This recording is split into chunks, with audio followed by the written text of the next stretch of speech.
How to get tested for AIDS. AIDS, or Auto Immunodeficiency Syndrome, is a condition that cripples your immune system and leaves your body defenseless to the most common diseases. It is so crippling that one can die from acquiring something as simple as a common cold. Around the world, it is estimated that there are 34 million carriers of HIV, or the Human Immunodeficiency Virus, which is responsible for causing AIDS. AIDS prevention becomes of utmost importance when a person starts to become sexually active, as the main means of transmission for HIV is through sexual intercourse. However, it is not limited to a sexually transmitted disease. One can get the virus through drug use, blood transfers, and vertical transmissions. If you suspect that you have had activity that opens you to the possibility of contracting HIV, you should get tested as soon as possible. Knowing how to get tested for AIDS becomes necessary as soon as you suspect virus contraction. If found positive, your doctor or healthcare provider can offer counseling and referrals for managing the condition. In HIV testing, a window period must always be put in consideration. The window period is the length of time between the actual contraction of the virus and the time your body shows symptoms in response to the virus's presence. It takes about 6 to 12 weeks before the body starts producing antibodies to counter the virus. The implications of testing during the window period are discussed below. Here are the ways one can get tested for HIV. 1. Antibody test. When a foreign biological object, such as a virus, infects your body, your immune system produces antibodies to counter it and protect you.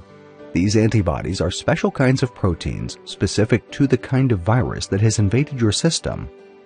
Essentially, the HIV antibody test tries to detect if this HIV-responsive protein is present in your bloodstream, urine, or saliva.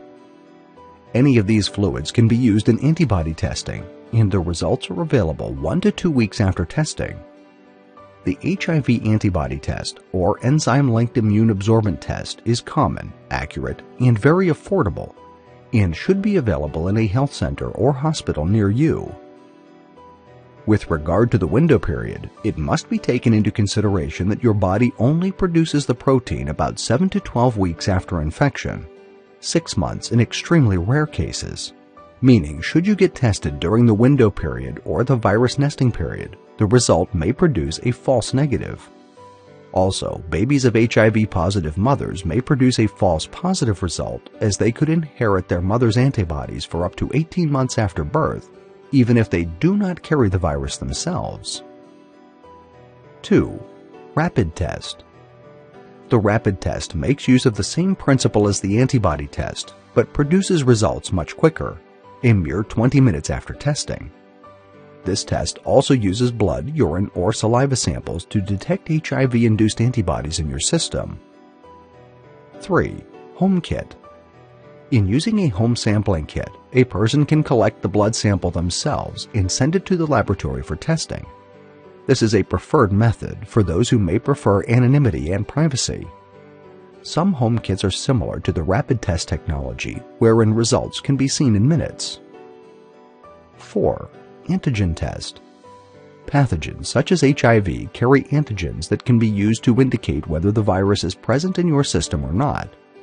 A protein known as P24 is the antigen present in HIV and is produced in high levels in the early stages of an HIV infection. If P24 is detected in your blood, you could be positive for HIV. It must be noted that in advanced stages of HIV infection, P24 production could simmer down to undetectable levels, during which an antigen test can no longer work. Knowing how to get tested for HIV is a good means of early detection for those who harbor the suspicion of HIV transmission. It is always best to handle the condition in the early stages.